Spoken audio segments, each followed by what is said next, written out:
Well, Kunal Bahl doesn't need much of an introduction. He's a poster boy for Indian startups, and startups are perhaps the one that defines India's future, the entrepreneurial spirit.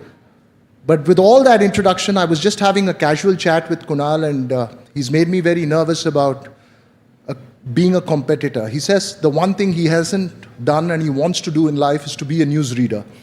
So I don't know if you're going to put all of us out of jobs. What's the plan of that? Yeah, I think maybe AI will put the newsreaders. We'll have an AI jobs, Kunal to get down to it. Kunal, but seriously, the topic of the conversation today is about Indicons. It's a term that you've come up with because a lot of the startup jargon is, business as we used to call it at one time, it became startups, is a very American jargon. And given the kind of presence we've had in India, perhaps time to come up with our own, jargon as well? Yeah, firstly, thanks for having me here, Veera, and to the NDTV team. This is a great new forum you've set up with the NDTV World Summit. We've been celebrating unicorns for many years, but if you just trace back to understand why does this exist, why does this term exist? This term was actually invented by a venture capitalist in the US, in the context of the US, where companies over $1 billion are called a unicorn, right? Which is actually a mythical figure. And as I was reflecting on it over the years, having built a unicorn, having funded many companies which became unicorns, I just realized that why are we celebrating these when actually what our country needs right now is lasting, enduring businesses where startups are built off the back of real revenues and real profits. Right? There was a time 10 years ago, the ecosystem was too small for companies to become profitable relatively quickly. That has changed. 10 years ago, we had 100 million internet users in India or 150 million internet users in India. Now we have over 1 billion. India's income levels have gone up. We are seeing companies who want to be profitable become profitable in 3 years from the starting point. So then why is there an obsession with a currency that is not ours, right? An amount which is irrelevant in our context, like why 8,300 crores, right? Why? Because that is what $1 billion is. Why are we obsessed with 8,300 crores? Why are we obsessed with a currency that is obviously not ours? We generate revenues and profits in Indian rupees, not in dollars.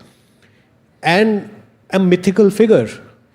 If you think about it, it doesn't make any sense. Rather, isn't it better we build businesses with the intention of making them lasting and enduring and aim for goals which enable us to get there? So 100 crore revenue business which is profitable. Because the moment a company becomes 100 crores in revenue and is profit making, it is very likely it's not going to go out of business, right? And will keep going from strength to strength. And what India probably needs right now is not 100 or 200 or 300 unicorns or 500 unicorns. We need 10,000 Indicons because that will form the bedrock of the startup ecosystem. Right. And that will create the steady flow of companies that eventually become listed companies and large businesses. As you explain that fundamental, and it's a fascinating concept, but it's also an attitudinal expression, right? Like yesterday we had the Prime Minister here speaking about AI is not just for artificial intelligence, but aspirational India as well. When you come up with jargons and terms which are local in nature and something that's homegrown, it also reflects that aspiration. No, absolutely. I think the Prime Minister has made an indelible contribution to the startup economy. When I started my startup journey, I was 23 years old in 2007.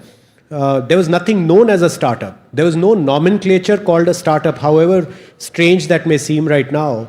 You either did a business or you did a job, right? And the business was typically the one you inherited or you joined your parents' business.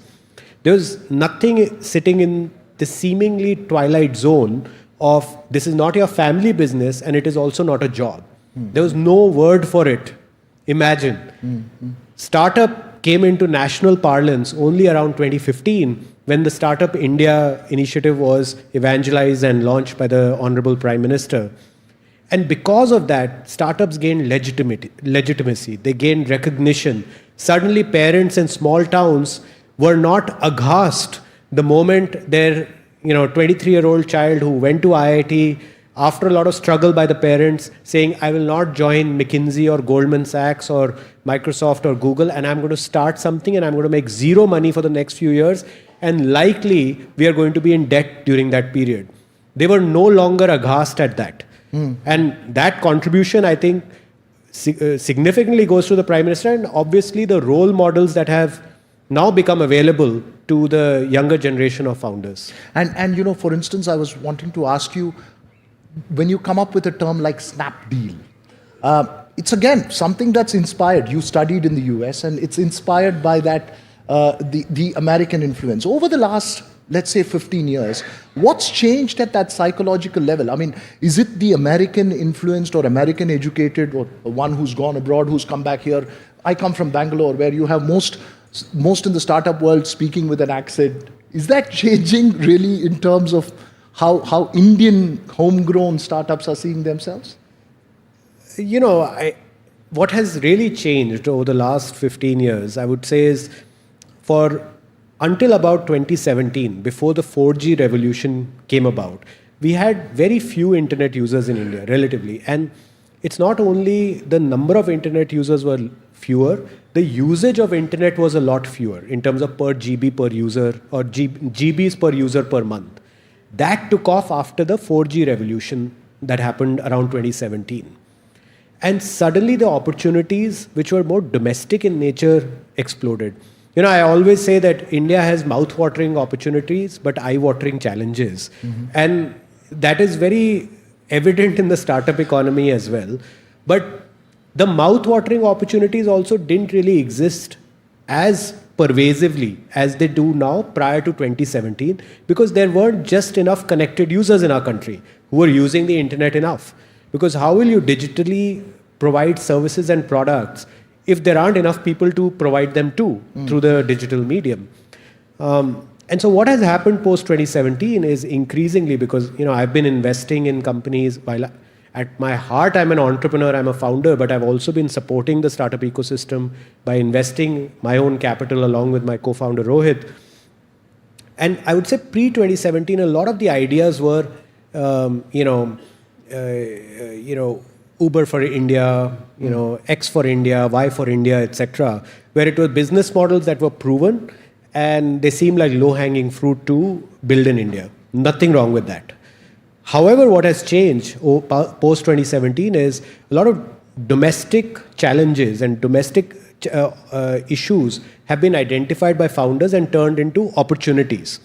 And now what we see is mostly like 80% or 90%, if not 95% of the companies we meet who come pitch to us at Titan Capital for funding are solving domestic problems and going after domestic opportunities.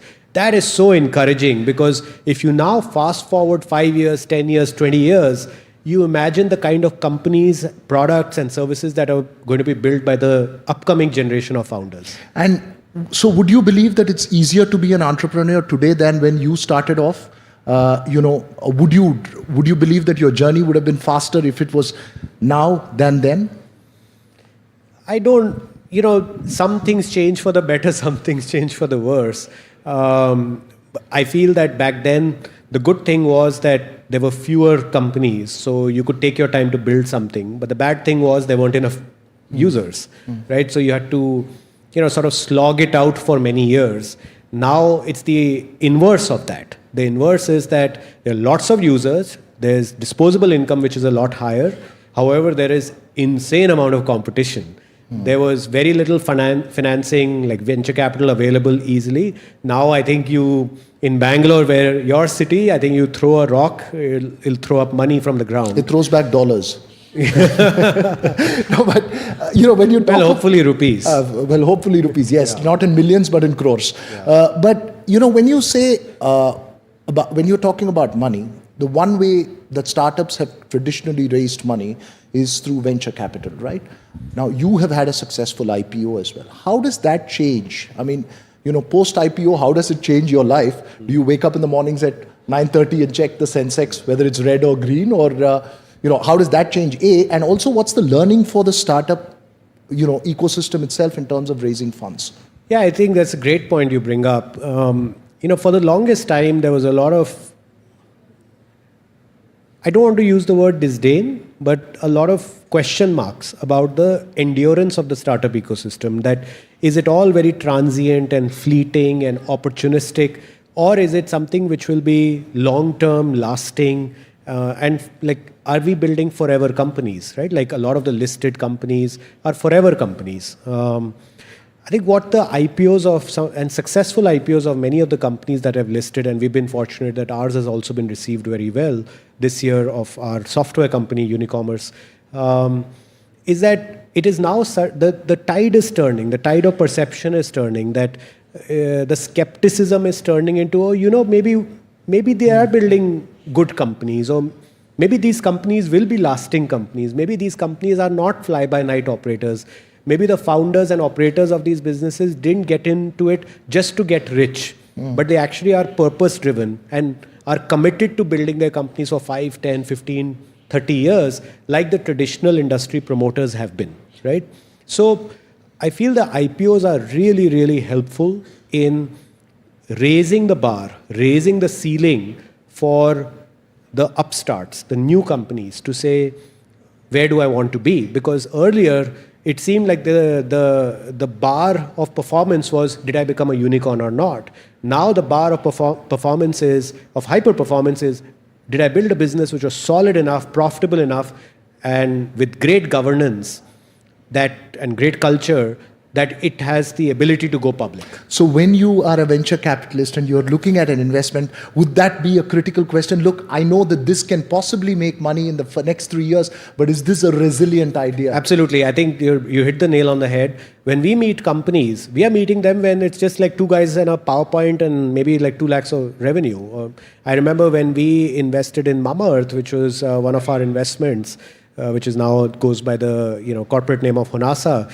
They were doing 5 or 6 lakhs of revenue, and really smart founders, small team of 8, 10, including the two co-founders, Varun and Ghazal. In our head, what was going through our mind was, as it goes through when we meet other companies, in 5, 6 years, can we see this becoming a public company, right? 5, 6 years is too short a period of time, but to their credit, they became a public company in 7 years.